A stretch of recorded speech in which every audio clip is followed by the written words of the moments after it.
Alrighty, on to the next part of Tales of Nostalgia in Final Fantasy XI. Pretty much where we left off. Just about to head this way. Walk around the area a little bit. And these hills were good starting areas when you first was XPing. You could go up, there's a pathway up on top of them. There's different mobs, higher level than down here. You could just run a little circle and kill worms and sheep and goblins, all kinds of stuff. And there's a bigger one in North Gustaberg that was a pretty good XPing area and farming area, if I recall.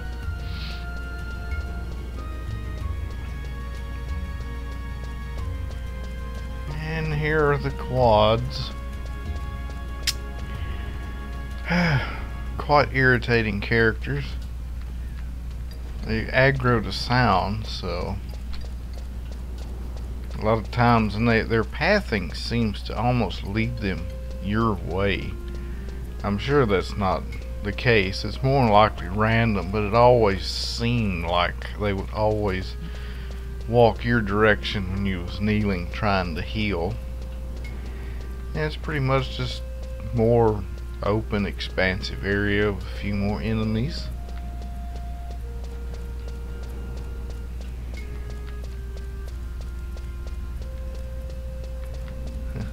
Strange.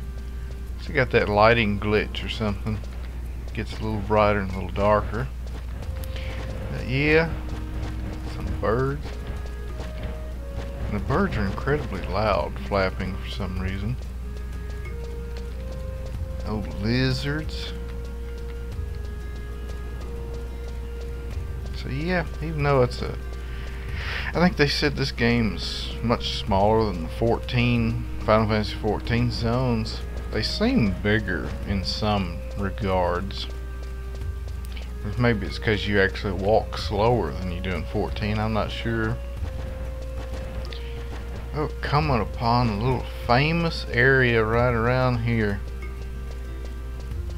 And this is the spawn area of Leaping Lizzie, the notorious monster, which is these special named monsters usually that drop unique gear and their items at a very extremely low chance, by the way. But pretty much what you would do is you would just kill all these lizards, or that's what most people did, because there was always tons of people camping Lizzie.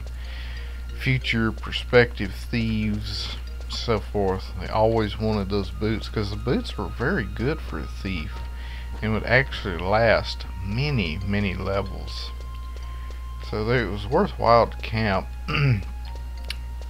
And because of that, there was always tons of people here camping it.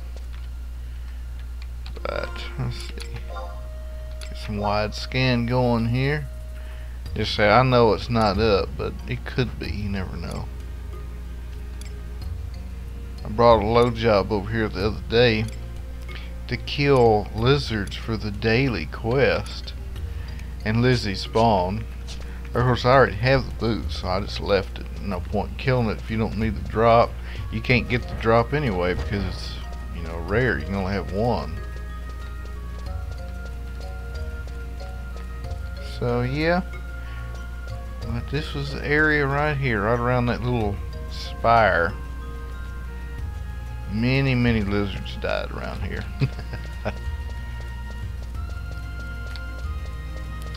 And as you progress further, the enemies start getting a little bit higher level, like these hornets right here, much higher level than the ones at the exit of town.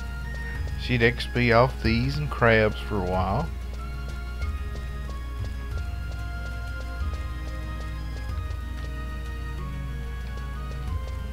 There's a few goblins around here too, I believe. Yep, there's one.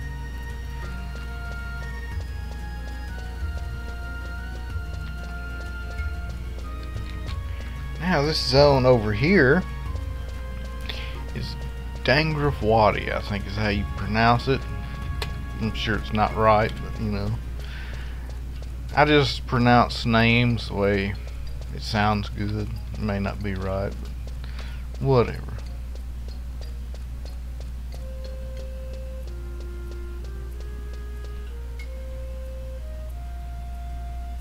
Here we go.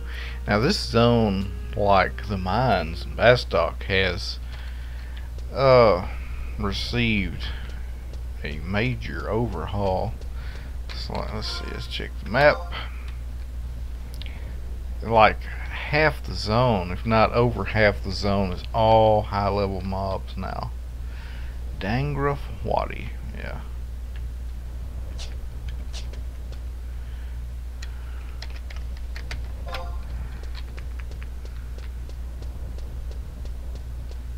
So like most zones, it has little narrow corridors.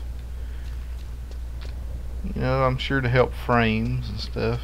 Low performance computers back in the day. But it was a interesting looking area. It's very easy to get lost in too, because you didn't start out with maps. You think you had to buy them or find them in chests. You can buy most of them now from vendors, which is very handy, because I hate not having a map. It just irritates me. So I came in here quite a few times for different quests. I think there's a Bastock mission quest here. All that fun stuff. It's quite dangerous because there's goblins. And you see it, they can be hiding behind these rocks. Limited visibility. You can turn a corner and there's a goblin and it aggroes you. There's also a few NMs in here I used to camp. I think the, what was it, a steam lizard? No, that was a normal mob. There was some NM lizard. I think dropped the steam mail or something, used to camp it.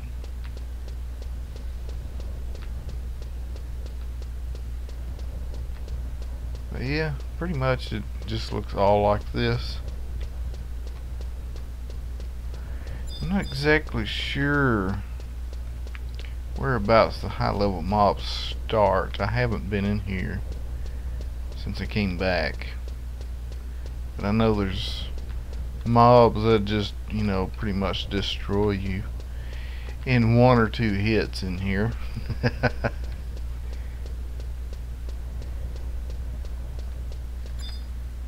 That's a thug. It's still low level. I think it, right where it says South Gustavsburg, I think from where it's south up on the map is all the high level stuff. Yeah, that's how it is.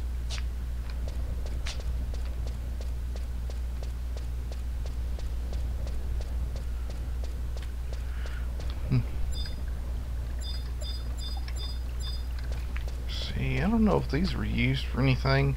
One of these actually had a column of water that would fire off when they when that NM was going to spawn. I'm not sure where it was. So yeah, it's a different little area. I think I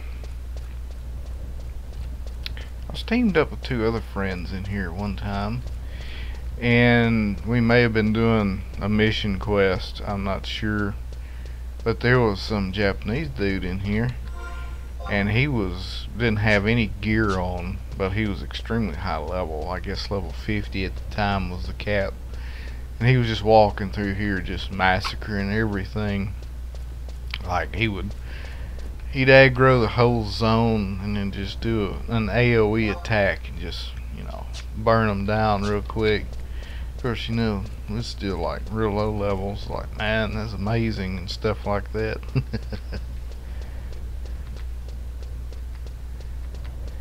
That is pretty much Dangraf Wadi. I'm actually going to check back into this place for a leveling ground when I get a little higher, because I think this place, let's see, here's the No, not the goblin footprint. Here's a tome. Let's see, what do we got here? Individuals. Let's see what the max is. Page 8. Trimmers, Natty Gibbons. Natty Gibbons. What the hell? That target level range is 90 through 93. So, yeah. You could hit 99 in this old area. But I don't know what a Natty Gibbons is. I know there's goblins over there, so those would be a problem. And goblins, like, some goblins are okay, and other goblins are really nasty because they all had the bomb toss that would just do massive damage to everybody in the area. And if they dropped the bomb, that was good, unless, I think it was dependent on their HP they had left. If they dropped the bomb too early, it could actually just kill everybody. And it would kill the goblin too. That's one reason I learned goblin bomb toss on Blue Mage. You know, I was expecting it to be really cool. It wasn't. It was weak as hell. It was a shame. So I was going to throw the bombs back at the goblins.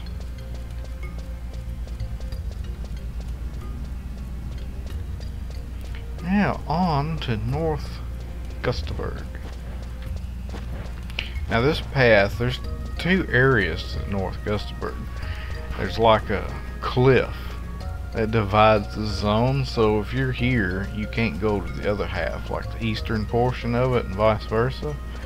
But I know there's a way. I'm not exactly sure I remember. I know there's a way you can teleport up and down that now, and I'm not positive how that is.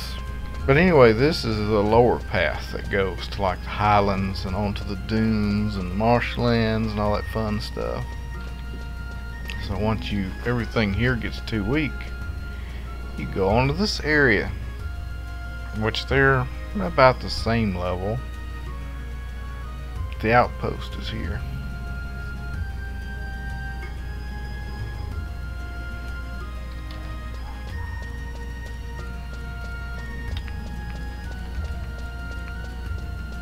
And the moon changes color depending on the day. It's Fire's Day right now.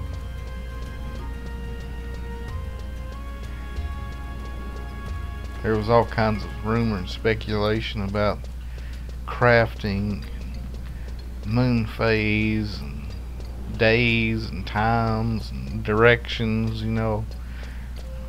So they never told you how anything worked in this game. They just left it up to you to figure it out. So there was all kinds of theory crafting going on.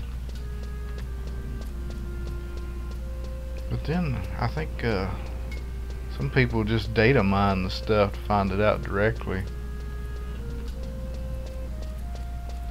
So North Gustaberg pretty much looks like south. There's a few changes. Now, right at that, well, I guess you can't really see the dividing line. There's a line running down the map. That's where it's divided off. But Zigham Hill, that's a very good place for leveling and farming, especially if you like bees. There's a bunch of bees over there. I think there's NM on top of that hill too. And that little northmost point right there, that goes into, was it Palboro Mines? I think it is. Yeah.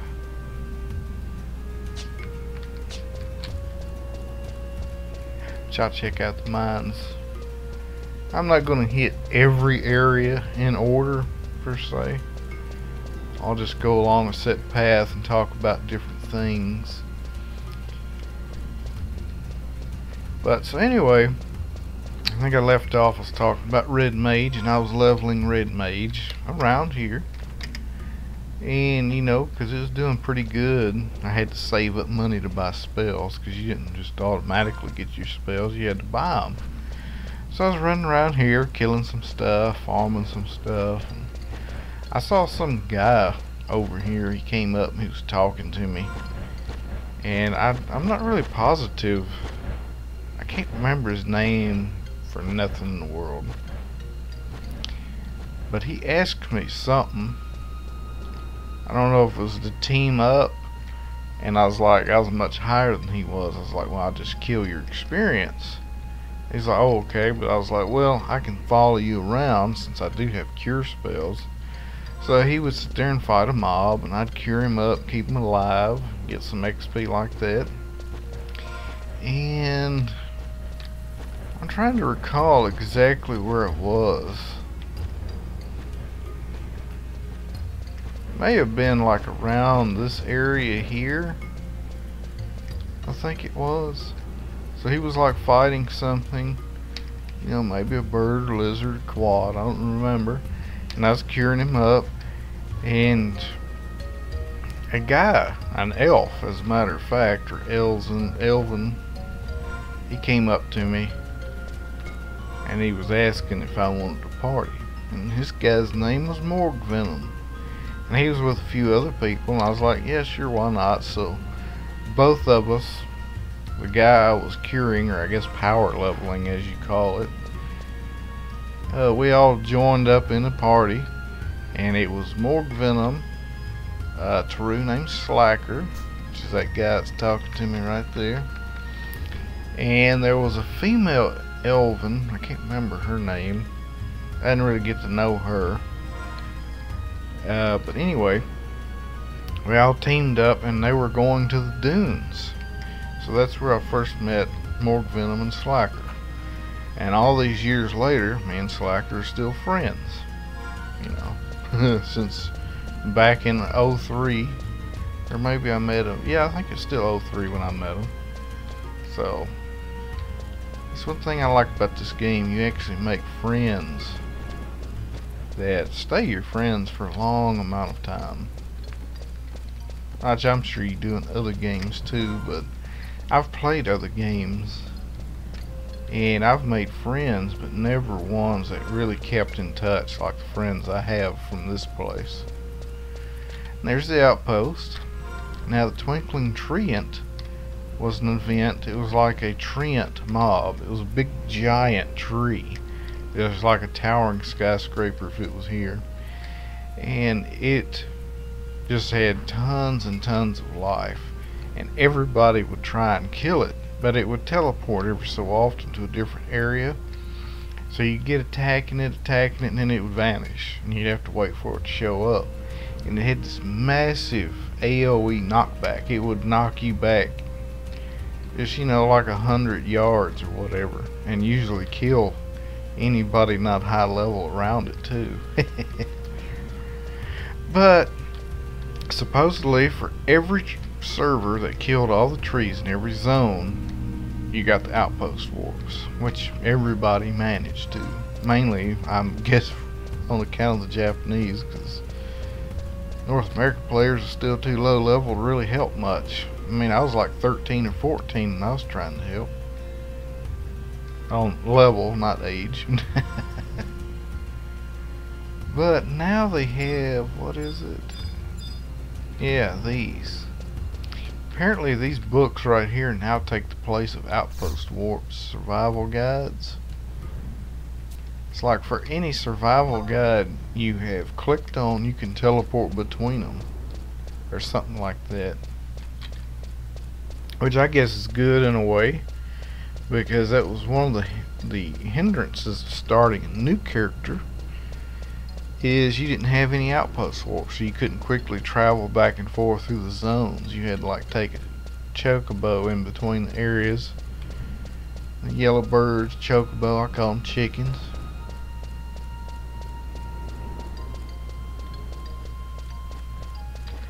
So let's see. Head on up through the map. So anyway, so I teamed up with those guys and we made our way, was trying to make our way to the dunes anyway. That was the major leveling area, the first real area for heavy grouping. It's like you could solo 1 through 10 pretty easily on any job, but after that you had so much downtime by yourself for a pittance amount of XP that, you know, partying was the way to go. You get 6 people and burn some tough mobs down, chain, all that fun stuff, and get a lot of XP. So that was the main way to do it. Of course, now you don't even need that. You got trusts, which is very, very good. A lot of people say that keeps people from teaming up. It's like, well, why is that? If you see some guy with trust, you got your trust, say, hey, you want to team up? The party leader can still call their trusts out, you know?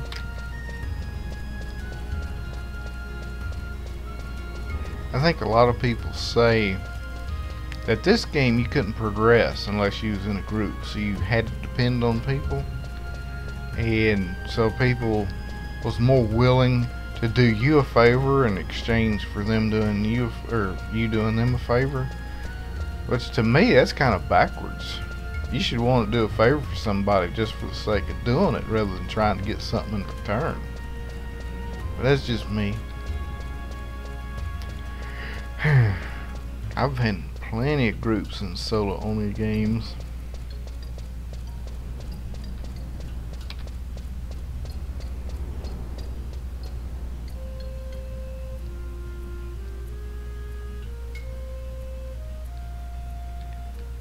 Alright, and here we are in the Highlands.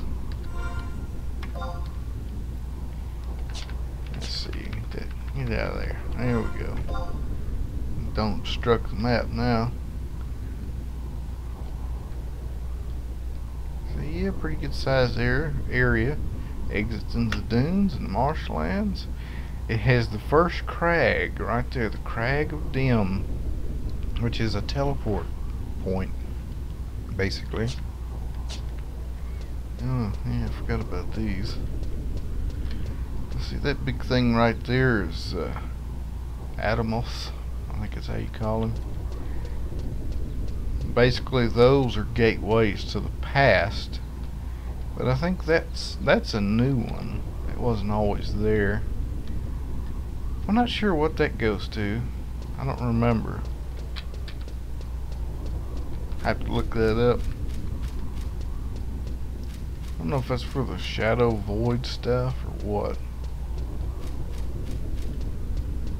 Of course, this area is more passageways, but I don't mind passageways, especially once you get to the outside area. It opens up really big, so it's pretty nice. It's got multiple areas to get there, 2 different ways.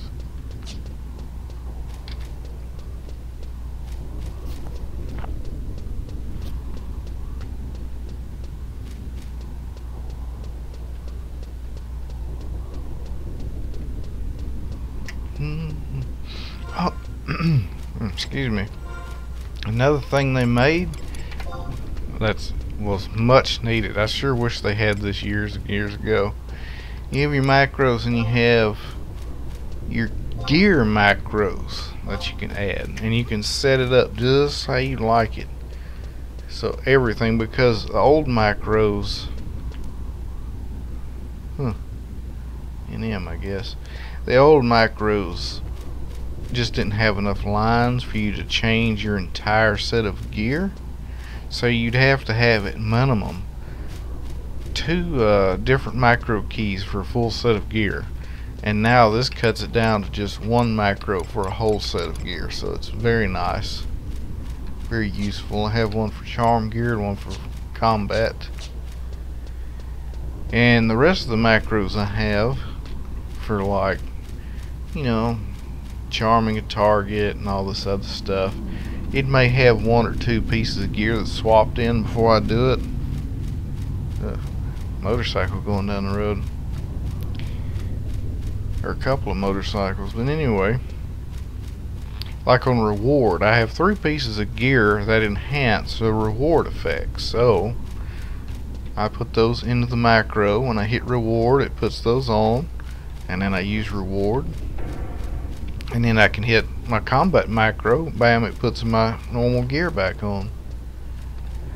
And sometimes I'll have it set up so it'll, like, if if it's a fewer pieces of gear, like 2 or whatever, I can have them put it on, do the action, and then put the original pieces back on, so I don't have to hit another macro. But there is problems with that. If you touch another macro before it completely swaps the gear, it'll leave the gear on. So I'll just use the combat macro and call it good enough.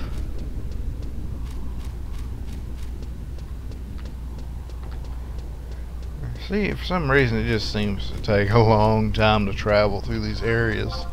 Oops. And you see, I ain't all the way through that yet. Seems like I've been walking forever.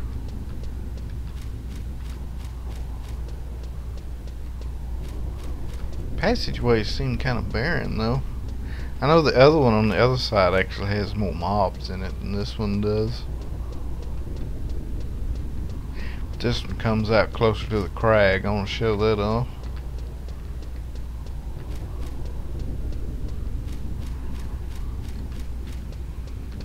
Yep, the other fun thing about this area is it introduces you to new mobs that you've never experienced up to this point yet. Unique mobs with interesting characteristics.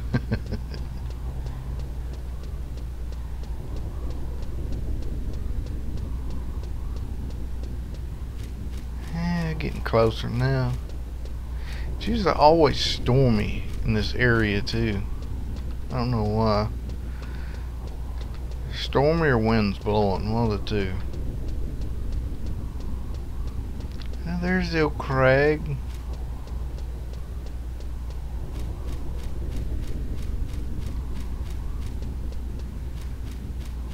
Yeah, it's our Dooms group that was making our ways through this area. We just running back and forth, killing the mob here and there as we needed to. But the thing about this area is it can spawn elementals depending on the weather. Usually it's an earth elemental, but today it's lightning or thunder elemental.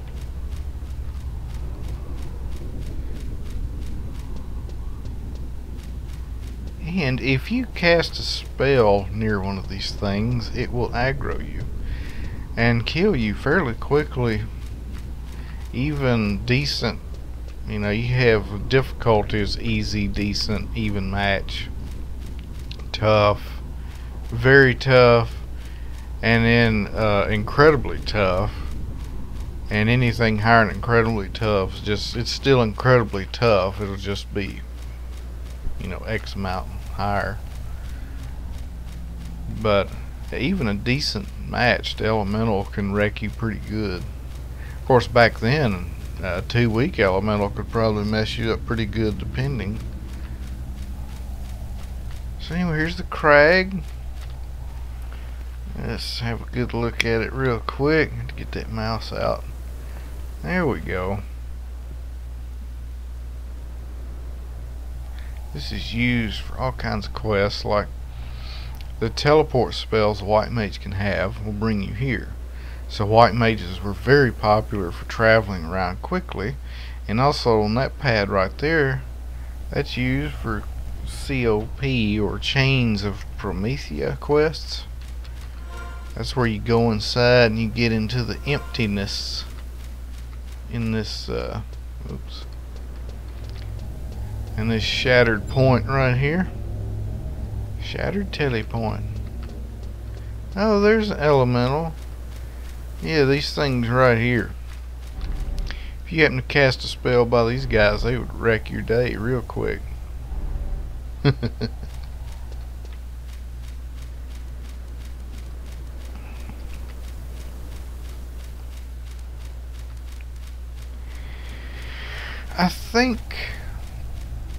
I think you actually had to come here and touch this crystal to get a key item to be able to teleport here. You know, otherwise if you're using a party with a white mage and they cast a spell, it would just leave you there, which is kind of crappy. That's the way most stuff worked back then. Here's one that's intact. Yeah.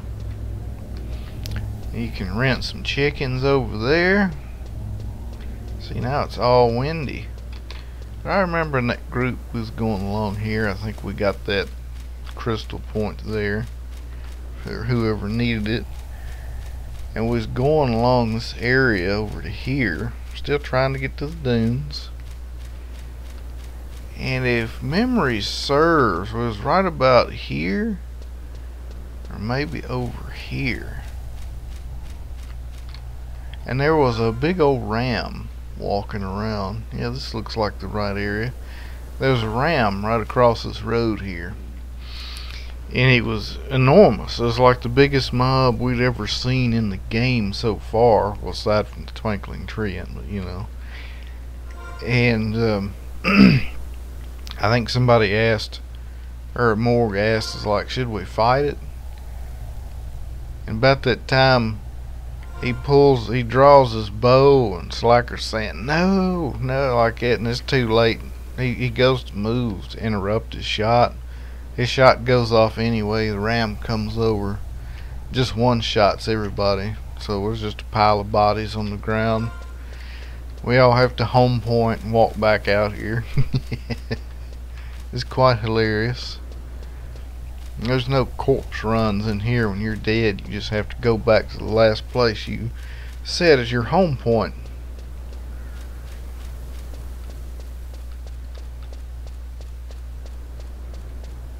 Oh, there he is. Speak of the devil. Yeah, this is what Morg shot his bow at. This trimmer ram right here. You can see he's pretty good size. Now the thing about this is there's one even bigger. And unfortunately, as you can see, you can't charm these things. Which was very disappointing. Yeah, these things are farmed for materials. They're also a placeholder for like a bigger mob. It was a ram that was even bigger than these. And I'm not really sure why.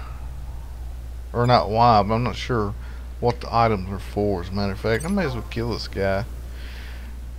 Just in odds that the big ram spawns, you know, somebody may want it.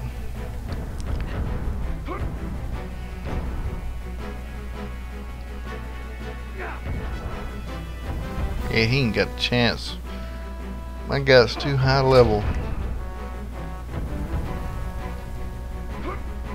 There we go. That was the main thing people used to farm it for, I believe, was the ram skins. And did it drop horns? It may have dropped horns too. But yeah, I always liked the Highlands. It's a pretty neat area. Oh, camera's messing up. It was big and expansive.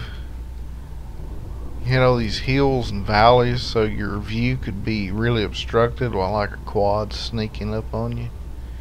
If he's looking the other way, you'd never see him.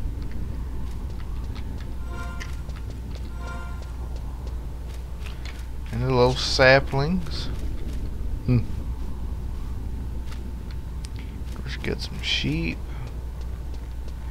And always goblins. You always have to stick goblins in here somewhere.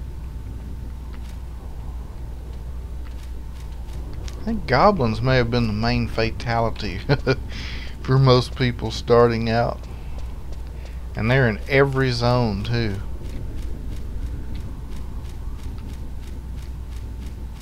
Or all the starting zones, I guess I should say. I don't know if they're in every zone. They might be in every zone. Almost every zone.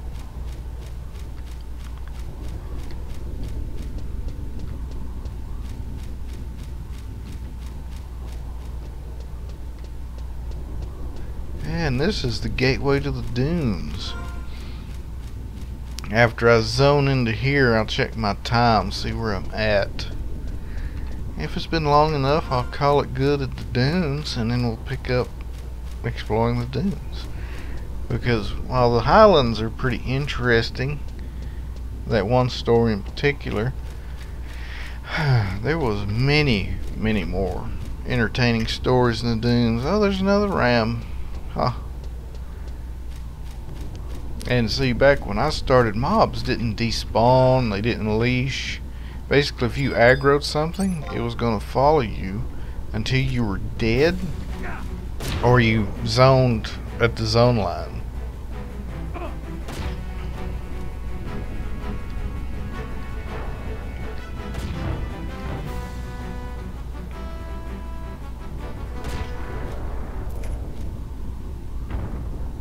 Timber.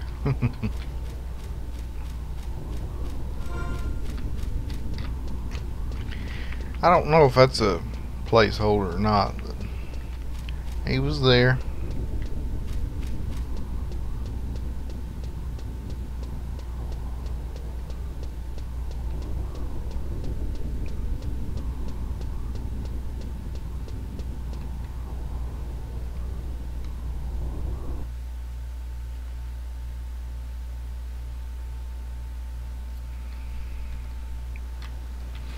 And here we are. It's the entrance to the dunes. Some people thought it was snow because it's such white sand. But it's actually sand.